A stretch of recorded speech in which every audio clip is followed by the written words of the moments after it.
আসসালামু আলাইকুম।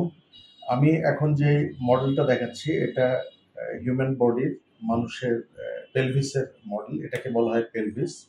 আর vertebral column মেরুদণ্ডের সবচেয়ে নিচের যে অংশ এগুলো হলো লাম্বার ভার্টিব্রা। এখানে ৫টা লাম্বার ভার্টিব্রা আছে। এটা দিয়ে পেলভিস। তো এটা দেখানোর উদ্দেশ্য হলো যে আমাদের কাছে যে অধিকাংশ রোগীগুলো আসে তারা যে মাজার ব্যথাগুলো কমপ্লেন করে, মাজার ব্যথা কত জায়গা থেকে কতভাবে তৈরি হতে পারে সেটার একটা আমি ব্রিফ ডেসক্রিপশন দেওয়ার চেষ্টা করতেছি। ১ নম্বর মাজার ব্যথার কারণ হলো এই ২ হাড়ের মাঝখানে ভার্টিব্রাল বডির মাঝখানে যে ডিস্কটা থাকে, এই ডিস্কটা ফেটে যদি এটাকে বলা হয় ইন্ট্রাভার্টিব্রাল ক্যানেল ফোরামেন। এর ভেতরে যদি ডিস্কটা গিয়ে ঢোকে তাহলে এখান থেকে অ্যাকচুয়ালি রুটগুলো বের হয়ে আমাদের পায়ের দিকে চলে যায়। এখানে চাপ পড়তে পারে। এটার জন্য একটা ব্যথা হতে পারে। আবার এই যে আমি একেবারে মডেলটা ঘুরায় দিলাম। এই যে এখানে যে জোড়াটা দেখা যাচ্ছে এটাকে বলা হয় ফ্যাসেট জয়েন্ট। এই ২ টা মিলে একটা ফ্যাসেট জয়েন্ট। এখান থেকে ব্যথা হতে পারে। তারপরে এটাকে বলা হয় স্পাইনাস প্রসেস।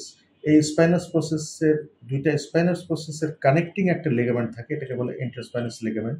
এখানে অনেক সময় আঘাত লাগলে প্রচণ্ড ব্যথা হতে পারে।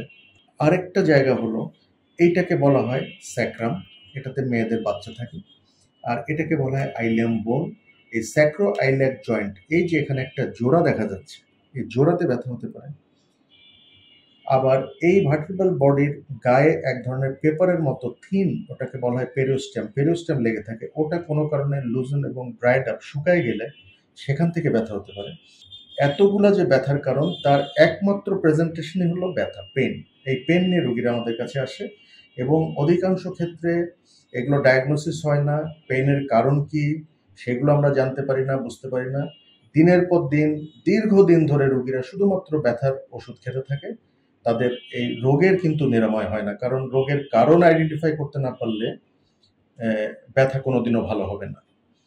সুতরাং দীর্ঘদিন ধরে যে ব্যথার ওষুধ খাবে, স্টেরয়েড খাবে, তার কিডনিটা ক্ষতিগ্রস্ত হওয়ার সম্ভাবনা থাকবে। আর যদি কারণগুলো জানা যায় তখন প্রপার চিকিৎসাটা করা যাবে। চিকিৎসার মধ্যে রেস্ট, মেডিকেশন, মিনিমাল ইনভেসিভ এখন অনেক প্রসিডিউর আছে যেগুলো ডে কেয়ার সার্জারি বলা হয়। একদিনেই রুগী হসপিটালে এসে একদিনেই বাড়ি চলে যেতে পারবে। আবার ডেফিনেটলি কিছু সার্জারি থাকতে পারে। আবার আরেকটা যে জিনিসটা আমি বলতে ভুলে গেলাম সেটা মেরুদণ্ডের হাড় নড়তে পারে। হাড় নড়ে গেলে, হাড্ডি যদি নড়ে যায় তখন ঠিক এইভাবে মেরুদণ্ডের হাড় নড়বে। সেই ক্ষেত্রে আমাদের এটাকে ফিক্সড করে দিতে হয় রড এবং স্ক্রু দিয়ে। এই যাবতীয় যাবতীয় রোগের একমাত্র লক্ষণ হলো পেন। রুগীরা আমাদের কাছে পেন কমপ্লেন করে। সুতরাং শুধু পেনের জন্য পেন কিলার আমি দেব না। আমি যেটা করতে চাই সেটা হলো যে রোগীর পেনের কারণটাকে ডায়াগনোসিস করে সেটা ট্রিটমেন্ট করা, এবং সেটাই হলো আইডিয়াল ম্যানেজমেন্ট। Thank you.